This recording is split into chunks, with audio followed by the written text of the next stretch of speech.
Hi, guys. So as Debbie mentioned, my name is Charlie. I am the Chief Digital Officer at Toomey. I'm also Global Chief E-Commerce Officer at Samsonite. For those that didn't know, Samsonite acquired Toomey wholly in August of last year. Samsonite is a suite of brands. It's Samsonite, Toomey, Hartman, American Tourister, Leupold, Speck, High Sierra, Gregory, 3 brands in Latin America, and a unique brand in India. We just acquired eBags about a month ago. So we're a busy portfolio company. And I kind of have this dual role of, I was the Global Chief Digital Officer at Toomey. I was overseeing the P&L. They bought us.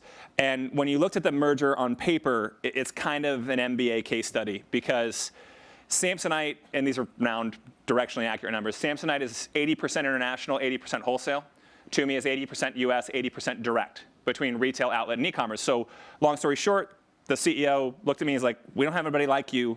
Tell us how we can get more direct across our portfolio. So, and ironically, my goal today was to talk about something inherently dry and boring and try to make it interesting. But I think my topic was so inherently dry and boring that people are in the other sexy topics. That said, Bridget Russo from Shinola is a total badass who's talking right now at the same time. If you get a chance to talk to her, I really recommend it. So attribution is this very nebulous thing. And I went to Wikipedia and looked it up. And they actually had a section specifically on marketing that I want to read for you guys. In marketing, attribution is the identification of a set of user actions, events, or touch points that contribute in some manner to a desired outcome, and then the assignment of value to each of these events. Pretty simple. So I want to start by asking a question, and we can't be one of those apathetic crowds that doesn't like play along. So play along. How many people knew who I was before I started speaking today? Just by a show of hands. All right, you. How do you know who I am? Hang on, talking to this thing. OK, you were the CDO for Toomey. And how did you know that before you got here? Because I follow you on social media. OK, so following on social media is a type of marketing attribution. OK, so what I'm doing right now is a kind of marketing attribution. So why am I doing this? It could be for a multitude of reasons, but the fact of the matter is none of you have your phone out right now and are buying Toomey products, or are sending me a recruiter email, or are like doing something that furthers a desired event or outcome for me doing this right now. So it could be followed me on social media. It could be seen me present before. It could be bought Toomey before and was curious about who they bought it from. My point is that attribution is a really wide-reaching thing, right? And you have to really understand how each one of these touch points can influence your journey. And so I started thinking about this, and I said, who is or what is the greatest marketing attribution example that you can think of? And I gave this a ton of thought. So let me just give you some examples. Well, let's start in a very, does anyone know what the #1 selling musical single of all time is? Was it? Happy Birthday? No. Thriller? No, that's third. Any other guesses? No, second is White Christmas by Bing Crosby. Nope. First, and so this is sort of a sad reason. Let me give you a hint. It was played at one of the most famous funerals in the history of mankind. Candle in the Wind by Elton John is the answer to the story. In a really, really roundabout way, that is a great example of marketing attribution. Every single person on earth watched that funeral and went and bought that single. But I wanted to come up with something a little bit more uplifting and not nearly as polarizing. So I thought about it.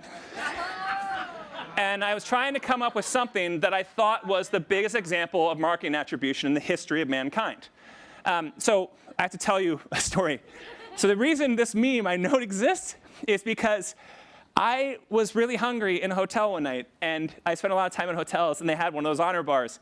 And the honor bar, the only thing that I was excited about was trail mix. And I was like, OK, it's got, like, what is going to be my ratio? And I look inside the little plastic thing, and it looked like a bunch of peanuts and almonds. And I poured it out, and it was like 85% raisins. And I was so pissed off, I went to Facebook and went on a rant about how raisins are like the speed bump of the fruit world. And my buddy Omar posted this on my Facebook. And it was kind of ingrained in my brain about marketing attribution. But I'm not going to get political on you. I want you to think about this like a marketer. So I went in and I Wikipedia'd Donald Trump. And there was a section called Donald Trump and Popular Culture. So I didn't, like, obviously this is copy-paste. And the first one was about comics. And I thought that it was interesting that Doonesbury, in 1986, if anybody doesn't remember Doonesbury, Doonesbury kind of has a lot of like current events and political overtures in it. This was 30 years ago that someone was making like a needling reference at Donald Trump about business and politics. If you don't read Bloom County, you're missing out. It's one of the greatest comic strips of all time. And Berkeley Brethard, who's also from my hometown of Washington, or home state of Washington, would put Donald Trump inside the body of Bill the Cat after being hit by an anchor on his yacht. So this is just the start. This is 30 years ago. And then I don't even count this part. That doesn't count, right? At this point, the marketing attribution, damage or bliss, depending on your point of view, had been done. But let's go a little farther. The idea that I was thinking of was when Kevin McAllister ran through the plaza in Home Alone 2. And if anybody remembers, he's being chased by a motley crew of hotel associates, played by Tim Curry and Rob Schneider. And he doesn't know where to go. And he stops, and the person he asks for direction happens to be the owner of the Plaza Hotel at that time, Donald Trump. And Donald Trump calmly sends the kid along his way, which is an interesting metaphor in its own way. But look at the list. Look at the list of the series that he appeared on. Wasn't referenced, appeared on. The Fresh Prince of Bel-Air, Suddenly Susan, Sex and the City, The Drew Carey Show, Spin City, The Nanny, The Little Rascals, Zoolander, and Eddie. Eddie, not Whoopi Goldberg's finest film, but still, that's a hell of like a who's who of list. Like, how many Emmys are in those TV shows? I'd guess 30? So all of a sudden, these people, and so let's go to something we do understand. How about media impressions? How about, what is that? Between Home Alone 2, which grossed 500, 600 million bucks, between these sitcoms, I'm guessing he got over 1 billion media impressions. That'd be my guess. But it doesn't stop there. In music, this is one of my favorites. Since the 1980s, Donald Trump's wealth and lifestyle have been a fixture of hip-hop lyrics, his name being quoted by more than 50 artists. Now look, I can't prove any of this, that any of this had anything to do, but I can tell you that Donald Trump did significantly better in the African-American community than Mitt Romney. Significantly, which makes no sense from a policy perspective, none whatsoever. Is that marketing attribution? I don't know. He also did better with young people. I listened to a lot more hip-hop than my dad did. That's an impression. And in this case, it's referencing wealth and lifestyle, which in most connotations is a positive. So I think we can't underestimate the product. And then in 2011, Mac Miller, a byproduct of the internet age, Mac Miller releases Donald Trump about rising to Trump-level riches. So we're not just talking about the 1980s. We're talking about in 2011, a bunch of 20-somethings went on YouTube, discovered this new star, and was listening to a positive connotation about Donald Trump. Then I got to this section. Now, this is just amazing, because this is just the list of things. And look, there's all sorts of jokes in here, but we know about the Trump Towers. We know about these kind of various other hotel towers. We know about his golf courses. We know about the plazas. How many media impressions is this? How much does someone pay for a billboard in Times Square? How about a 70-story high billboard with a big gold name on it? So I think that when we talk about marketing attribution, in retail, we get very hypocritical about it when we start talking about it from a digital perspective. And why? Well, the fact of the matter is we can prove or disprove a lot of stuff. Right? We can disprove or disprove a lot of stuff. We have, and I'm going to talk more about how. But I put up here 4 examples of things that for, 50 years, marketing leads drop money on without a second thought. Without a second thought. Does anybody know what the circulation of Vogue is? I'm going to give you a hint. It's a hell of a lot less than people who've watched Home Alone 2. It's about $1.4 million, right? So you buy a print ad in Vogue, the ballpark cost per 1,000 over the last 10 years has been anywhere between $20 and $100 per 1,000, depending on who you know or who you're buying it from. And this top area, how about store frontage? Right? Store frontage, by the way, totally picked this example on purpose. Store frontage is another thing that is a great example of marketing attribution that's very hard to prove. Okay? I think I would argue that one of the finest examples of store frontage that drove a ton of marketing ethos that I can't prove is the Apple Cube. right? Doesn't matter how many people went into it. It really doesn't matter. All that matters is that it got so much pub that it becomes this ubiquitous piece of American trivia. How about out of home? It's a Prada billboard. People are still buying this stuff. I mean, it's just amazing to think that we are spending thousands, millions of dollars on out of home, and we have absolutely no way to prove what it does. And even better, so if you were buying this out of home, and I told you this out of home was on the corner of Sunset Boulevard and Sunset Plaza Drive in Los Angeles, and I told you, hey, so-and-so, 1 million people a day cross this road, or hey, so-and-so, 100,000 people a day cross this road, can you really prove it, or are you going to try? No. So we rely on some sort of index number to decide whether or not to market on something. And then finally, fashion shows. Now, Victoria's Secret, which I picked because I'm a scientist, is probably my favorite example of one that has totally worked, because the shared impressions are a hell of a lot more valuable than the impressions of the people watching on TV or the impressions of the people that are there. But fashion brands you've never heard of are going to have a fashion show in New York. You've never heard of these people. They may be like, so I was once the CEO of a brand called Protagonist. When we crossed $3 million in annual sales, we had a fashion presentation. And that's just because you use the word presentation. They charge you less than if you use the word show to produce it.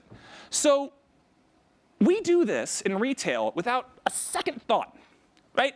And we do it in a way that we don't expect accountability. But when we talk about attribution in a modern day world, accountability has to be expected. And more importantly, it has to be demanded. And so what I want to spend a little bit of time on is talking about the basics, and I'm going to work my way up. And I'm not going to start at like last click attribution. Okay, can we just agree we all get that? And I'm going to tell you right now, if you're managing your marketing spend on a last click basis, I hope you work in luggage, because I want to compete against you, because it's just not the way to manage a business. And so this is kind of, at its core, it's understanding how to market your brand on more than a last click basis. That's it. That's all attribution is. Because if you're marketing on a last click basis, you need to be somewhat decent at fractions. And then you got it. And attribution gets a whole lot murkier, right? And this is probably a good time to admit, I was a statistician by education. So this is something that came very natural to me. And the hardest part about making attribution a ubiquitous part of my current company strategy and my past company strategy is a patience and understanding, right? Because I am not going to talk to you today about correlation coefficients. I'm not going to do that. And I'm not going to talk to you about whether to do a sinusoidal regression or a logarithmic regression, because it's not productive. We have to start talking about it in a way that people can understand. And even that is tricky. So I came up with this slide. I showed this slide in London at a Women's Wear Daily conference. I got more questions on this slide than any other slide I've ever presented in my life. So I'm going to go slow. OK. I went and used an example of a hypothetical customer's journey. Sounds totally believable. And actually, yesterday, TUMI probably released its hardest attribution challenge we've ever done. We did a sponsorship with Russell Westbrook. Does everybody, Russell Westbrook, the basketball player, probably going to win the MVP. Russell Westbrook famously stayed in Oklahoma City when his partner in crime, Kevin Durant, famously left for Golden State. And that's important because our video is about this campaign we called Perfecting the Journey. And Russell Westbrook basically did a 90-second stab at Kevin Durant. He didn't actually do it. But the video content is like, home. It's all about being loyal and staying home. And it has gone insanely viral to the point that ESPN picked it up and said, is this an indicator of him signing a long-term contract in Oklahoma City? Awesome. And it is not a coincidence we released it when we did.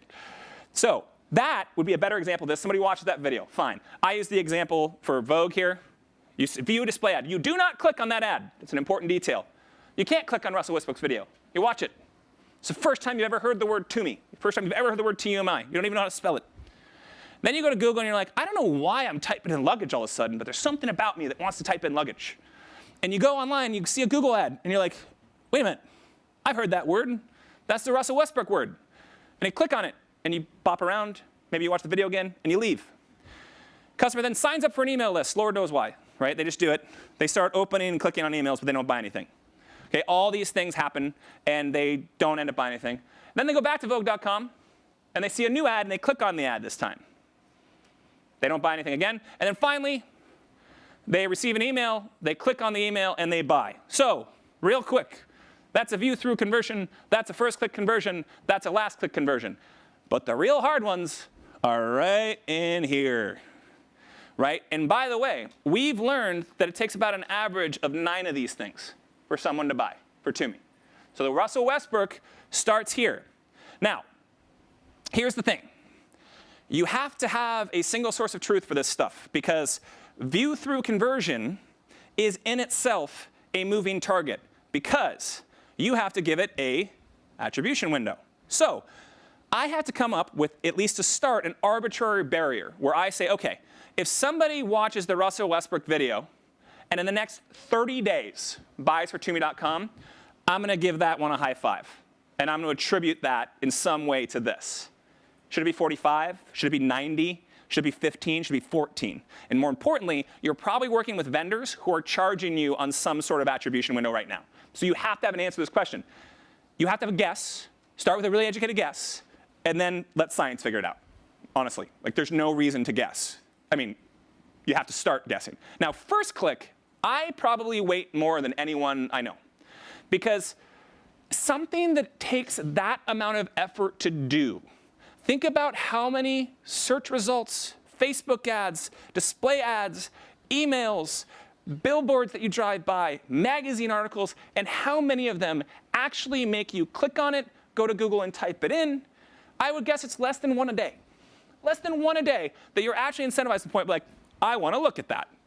And first click conversion is exactly what BuzzFeed's business model is based on, right? So not all first clicks are created equal. So if I was to put them on a list of advertisers, like a non-branded Google search for a product or an Amazon non-branded product search is like one of the best first clicks you can get. If you're like doing a content article and you're putting out on Outbrain and Taboola, that click's probably not quite as good. So you have to make sure that you're balancing this sort of stuff. And again, this is easy. Like, hire an intern. Like, this is easy.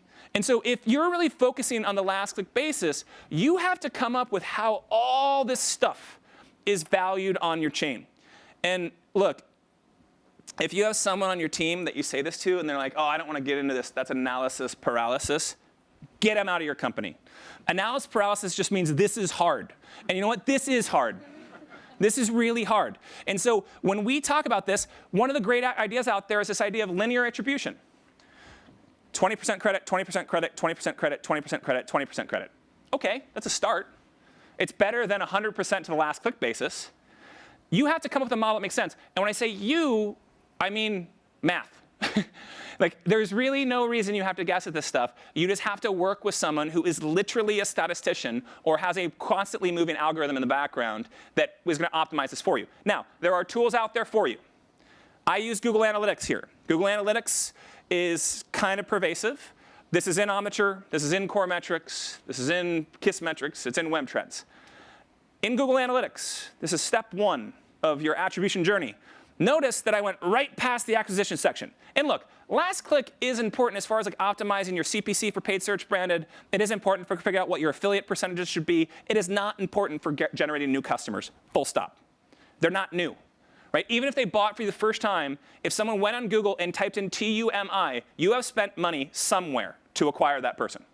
It's a fanciful Peruvian word, right? So we always talk about this guy right here. This is under the conversion section, under attribution, under modal comparison tool. So model comparison tool gives you a bunch of options, and there's some tricks of the trade here to be aware of. So first off, this screen needs some love, sorry. So first off, over here, this is all the goals we have set. Now, I will tell you, for certain top of funnel campaigns, we might try to optimize to email signup. That might be our most important first click conversion because it's so top of funnel that we're not even going to worry about a sale at this point. But if you want to look at a sale, you just get rid of all these other goals and focus just on e-commerce transactions. So look, first things first. If you don't have this in your Google Analytics, you don't have what's called enhanced e-commerce, start there. It's free. It takes a little bit of time. You got to figure out how to code it. Then you have it. And then if you don't have any of these, then go there. Because we an unbranded paid search, for example, luggage, backpack, women's backpack, vinyl backpack, traveling internationally luggage, we prioritize email sign up second only to add to carts. We actually optimize add to cart ratio as our number one. Why do we do that? Because math freaking told us to. And we've learned that that's the number one thing that we can accomplish that's realistic and shows a customer income. Because then we got all sorts of things at our disposal. We got cart abandonment emails. We got retargeting. We can do a lot of things that we couldn't do if we get them to add something to their cart. And again, step away. Forget that we're all retailers for a second. How many times a day do you add something to a cart? It's a really, really implied thing. Right? You are ready to do something. Whether you're ready to do it to me or not, we probably don't know. So for the sake of the next piece of data I'm going to show you, I am focusing on transaction. Okay? But I want to be very clear. You might want to focus on attribution down here in the funnel. And if you can't read all these things, it's they called our customer service line. They requested a repair. They registered a product. They used the store finder, really good one for some campaigns, by the way. Checkout was complete. That would basically mean that they didn't transact because they got hit fraud. Another very interesting one to retarget, particularly if you're running international sales through your website. Or at the bottom, we talk about they hit the contact us button. What a cool one, right? What do you do with the person that was the most down the funnel thing they converted? So you need to have this data. For the sake of the next slide, I'm focusing on transactions. All right, I'll read some of these because this is obviously a little bit small. So first column is last interaction sale. Okay, so this is literally people who bought. So 17,077 people, and I think this is year to date, but it really doesn't matter, bought from the direct channel. So somebody came in and typed in www.toome.com. The only thing I really use that metric for is sort of overarching brand health, right? Because it's this great law of large numbers metric. How many people are going in their browser and typing in www.toome.com? Because then you're like, well, Charlie, older people do that more than younger people. I'm like, yeah, but I'm not going to imagine a huge demographic shift like overnight that would make that number not a good indicator of brand health. So when I see 12% more people year over year are typing in www.toome.com, I'm like, our brand marketing holistically is doing its job. Okay, that's about all I think about there. And again, you look at this, 17,000 last click metrics, 11,800 first click metrics. That makes a hell of a lot of sense, right? How many people are going to start their journey on Toome.com by typing in www.toome.com versus going to end their journey www.toome.com? So that's a bottom of funnel metric. Makes sense. Let's find one that isn't. Let's go down here. Oh, here's a really good one. Pepper Jam affiliate. 1,378 transactions last click, 372 first click. If you have a Retail Me Not referral code, start there. Start there. No one is starting a journey on your website on retailmenot.com. That doesn't mean it doesn't have value. It just means you're harvesting demand, particularly if you're a multi-channel retailer, right? You have to play in these spaces. For us, our biggest affiliate channel is a group called Cartera. It allows people to redeem their airline miles for our product, right? But again, they already know who we are. They probably came to my site through an email, through a display ad, through whatever, and they went to Cartera, typed in their mileage number, and bought something. Henceforth, last click. Here's one of my favorites. So this is our 18th most prolific. This is Google non-brand CPC. Let's scroll over. 29 last click, 60 first click. So 60 people started their journey on Toome.com via non-branded paid search ad, but only 29 finished it. Most of us in this room are probably optimizing to that 29 number. But in reality, it's at least twice as good on a conversion basis. So if you've never played around with this report, it's pretty awesome. Some concerns, though. The modal comparison tool within Google Analytics or Omniture or Core Metrics does not dedupify by device. Okay, so put another way. These 60 people that started on non-branded CPC may have come back and converted via their mobile phone on a branded search. This wouldn't have got it if they started on their desktop, right? So if you ever want to have a really good time with this, pull in a secondary dimension. And yes, this is my idea of a good time. Pull in a secondary dimension and look at devices. Your email, this guy here, this guy here, if you look at it by device, you're going to see mobile phone over indexes on first click basis versus last click basis. And you can pull that in. There's a little thing up here that I cut off that says secondary dimension. You can pull that down, hit behavior, and then pull in device type, and there you go. So I think in short, like this is just a really fun one to play around with. Non-brand is a great example. Criteo is a retargeter, right? That makes sense. 426 last, 172 first. That's probably all device deduplications, by the way, because we're retargeting them, right? They had to come from somewhere. So this is step 1A of marketing, is getting really good at this. Step 2 is a demand-side platform. And I'm using that term very generally. The most common one is DCM or Doubleclick Media, right? So a lot of people are using that. What that does is it gives you some view-through, right? It allows you to say, I'm showing these ads to people on Vogue. I'm showing these ads to, or we have a bunch of ads on Facebook. We did a page takeover on Refinery 29, whatever it is. It allows you to at least track people down that journey from a view-through basis. When I was in direct response, I didn't really believe in view-through. When you're in retail, it's massive. It is a massive, massive, massive thing because, remember, it better be massive because, oh God, nice animation. A lot of people have used it for a long time. This is all view-through stuff, right? So don't just forget about it. It's important that we talk about view-through, and you need some sort of DSP-ish thing that allows you to track your own media so then you can tie back and optimize to that. It's an important thing, and that is step 2, right? And so this is a fairly nominal investment, right? Fairly nominal. You can buy a license from a bunch of resellers. It's not going to break your bank. If you're a retailer doing over $10 million in revenue, give or take, you can probably use this and make a lot more money. Step 3 is a DMP, and DMP is what is called a data management platform. The big players in the space, Adobe, Crux, Newstar, I forget. But those are the three biggest. There's a Forrester Wave report from like Q4 2015 where they talk about all this sort of stuff. That's the most recent one. A data management platform, and this is why we're actively looking at it, is this guy. Now look, deduplication of dice is going to do 2 things. One obvious, one not so obvious. The obvious one, you're going to be able to track your user better. And you're going to be able to serve those users better. And you're going to have a better idea of where they started their journey, why they started their journey, and what you can do next. That's great, right? That's a revenue-driving data stream. It could also save you a ton of money.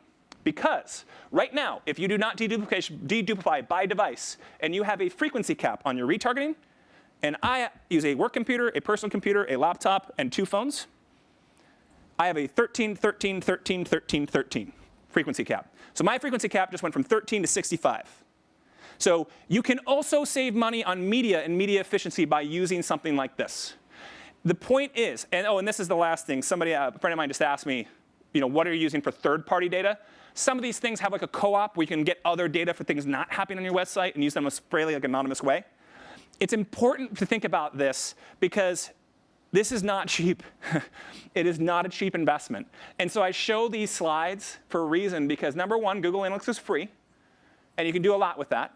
And then hopefully your business grows, and then you can get a DSP, and then your business grows, and you can get a DMP. And this is actually the journey we've gone through at TUMI over the last 16 months. So I think when we're talking about attribution, you have to understand the data tools you have at your hands. Finally, and then I'll give you guys some time for questions.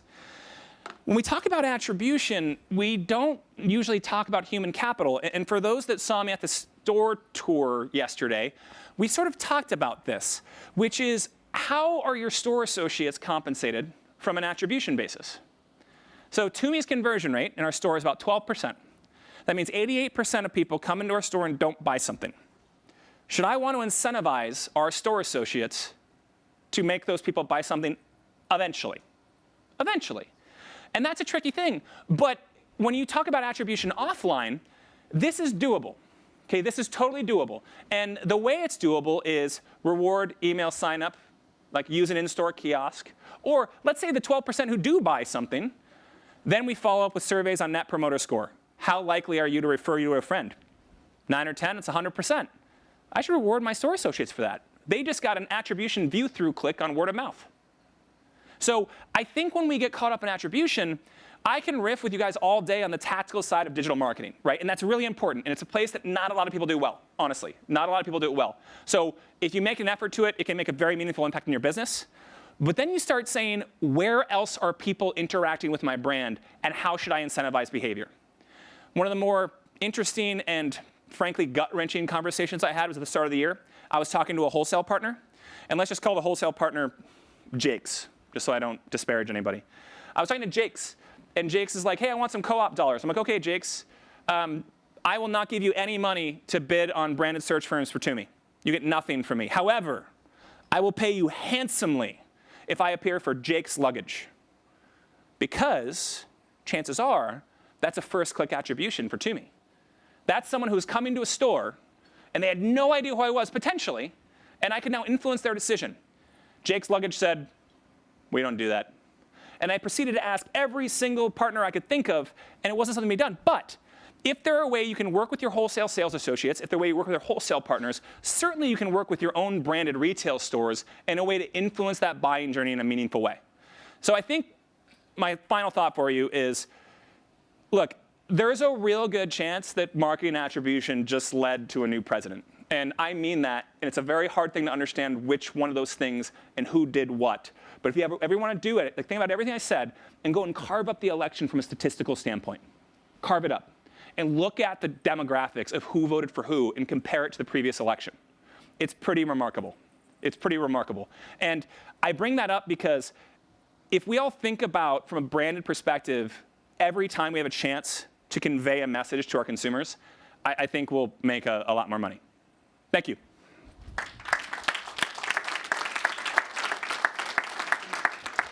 I have 2 minutes and 30 seconds for questions.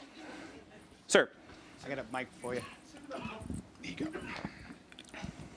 Your comment about the politics was actually really interesting to me. So you didn't mention in the long tail conversation of where all these impressions are attributed to, you didn't mention the authenticity of the message behind it. And do you even care at that point? I mean, did Donald Trump care where they're attributed to? And so does that matter? Because I think the reason that retailers spend so much on those 4 traditional avenues that you mentioned is because they control that message really tightly. They can at least tell you what they want. But if Russell Westbrook says something about your bag that's not true, do you care?